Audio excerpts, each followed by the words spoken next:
Is God a radish? There's a wonderful Zen poem from the 17th century in Japan, a haiku by Kobayashi Isa. And it goes like this. The man pulling radishes pointed me on my way with a radish. Our Buddhist in the group gets it, yeah. Maybe you should come up and explain what he thinks it means, please. Again, the man pulling radishes out of a garden pointed me on my way with a radish. Is the radish the way? Is the radish the destination? Or is it the pointer to the destination, the pointer to the way? Is God sushi?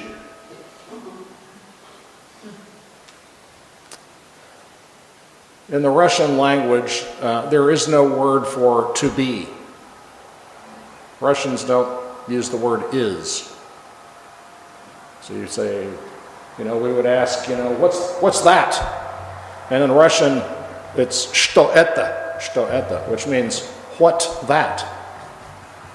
There is no is in Russian.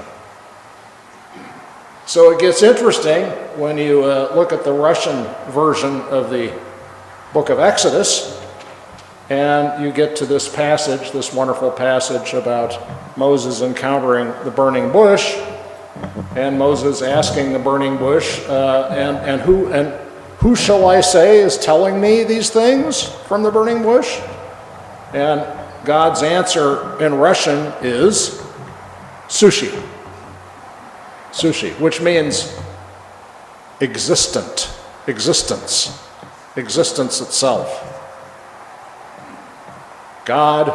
Is God sushi? Existence itself? Even that word only points to what is divine or who is divine. It's a pointer, yes? And is God a burning bush? Or was the burning bush that Moses encountered a pointer toward that which was within and beyond at the same time, within and beyond that burning bush? Did the burning bush, was God a burning bush, or was the burning bush a radish or sushi pointing toward the divine? The word God is a generic word. We don't think of it quite the same way as people did in ancient times when there was a whole culture around the people of Israel where there are other gods, right? Gods here, gods there. The generic word for God in Hebrew is El or Elohim. But there were other El, El showed up in other places in different ways, right? Baal to the north of Israel, related word, right? Generic. So even the word God only points to something beyond what the word suggests. It points beyond itself. It points to something beyond the word God itself.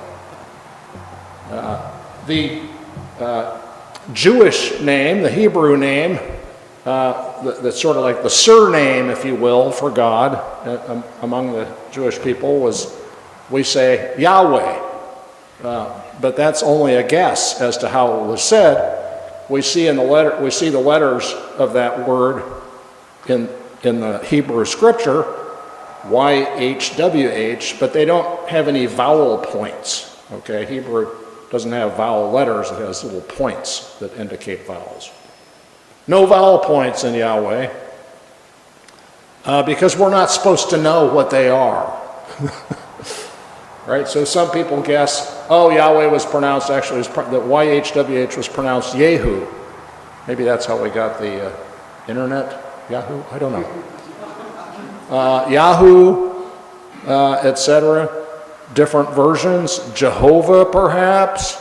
No one knows how it was pronounced, and we're not supposed to know because YHWH points past itself, beyond itself, to a reality beyond words. Yes?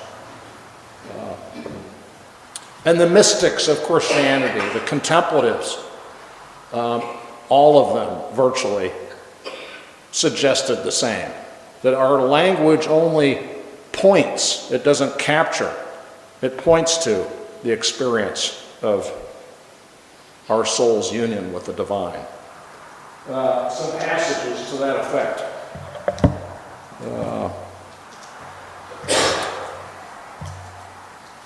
So, medieval era German poem called the mustard seed, or in Latin, the granum sinapis.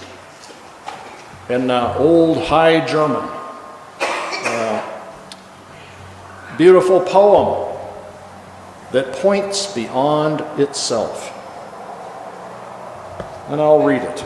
It's beautiful. In the beginning, high over understanding, the Word always is. O rich treasure, where the beginning always gave birth to the beginning. O Father's heart, from whose delight the Word always flows. Yet the breast holds on to the Word within, truly. One flood from both, a glowing love, the bond of both, known to both, flows the all-sweet Spirit. Equal in all things, undivided, the three are one. Do you grasp it? No. It alone understands what it is. The threefold clasp is deep and fearful. The circle's span cannot be comprehended. Here is a bottomless depth. Check and mate to time, forms, and place. The wondrous ring is gushing forth. Its central point is immovable. The mountain of this point ascends without activity, intellect. The way leads you out into a wondrous wasteland. So deep, so wide, it extends without limit. The wasteland possesses neither time nor place. Its mode of being is unique. Its wasteland, it is a wasteland that is goodness. No foot has trod. Created understanding never enters there. It exists and no one knows how. It is here, it is there, it is far, it is near. It is deep, it is high. It exists in such a way that it is neither this nor that. It is light, it is bright, it is completely dark. It is unnamed, it is unknown, without beginning and also free of ending. It goes forth out of silence, empty, unclothed. Who knows its dwelling? Let him come forth and tell us what form may be. Become like a child, become deaf, become blind. Your own something must become nothing. Drive away all something, all nothing. Leave place, leave time, avoid images too. Go out without any path on the narrow way, and then you will find the wasteland's limit. The wasteland's hint. O soul of mine, come out, God, in. Sink all my something into God's nothing. Sink down in the bottomless flood. If I flee from you, then you will come to me. If I lose myself, then I will find you. O super essential goodness. Did that make any sense to you? Was that weird? Yeah, it was weird. Was that hard to follow? Was that full of contradictions? Yes, yes, yes. And this is old Christianity, old understanding of the faith, old stuff, right? And as I read it, these are words that point beyond words. words that are confusing and convoluted and contradictory. Positives and negatives, negatives negating positives, positives negating negatives. Going in circles to break up and to interrupt any thoughts that we have or assumptions we have about who or what God is. So that we get past the words and are aimed into union with the divine directly.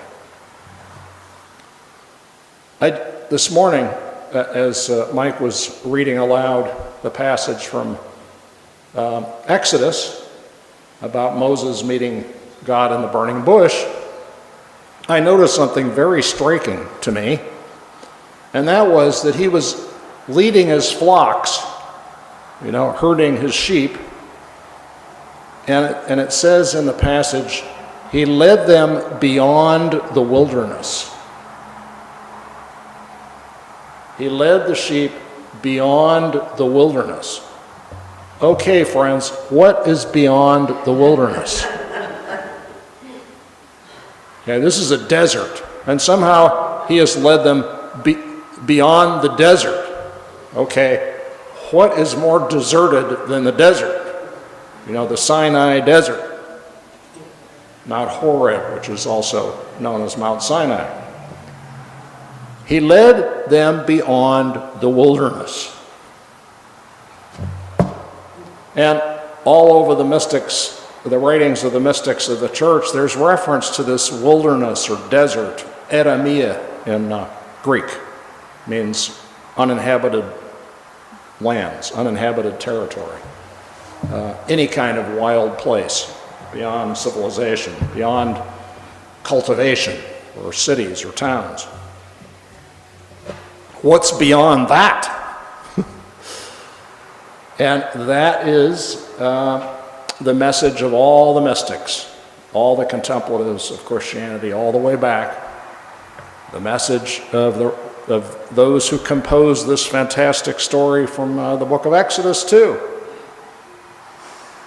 We reach God, we come to God beyond even the wilderness, beyond the desert, beyond. The way is pointed by a radish. The way is pointed by sushi. The way is pointed by a burning bush. The way is pointed beyond words, beyond any words that we can conjure to describe it. Cloud of unknowing. This is a 15th century anonymous work of mysticism. Yeah. Try as you might, this darkness and this cloud will remain between you and your God. You will feel frustrated, for your mind will be unable to grasp him, and your heart will not relish the delight of his love. But learn to be at home in this darkness.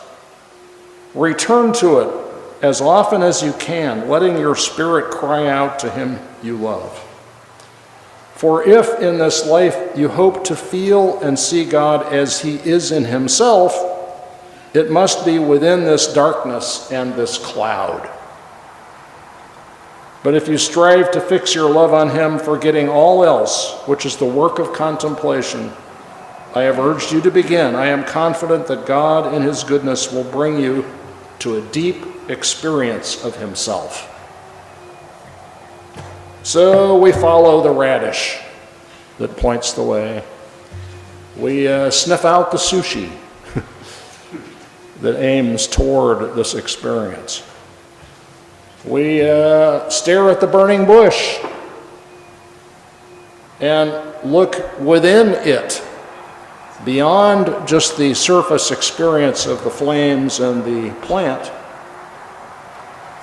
And we recognize that there's something there that does not burn up, that does not get consumed by this fire. There's something else behind, within, and beyond this.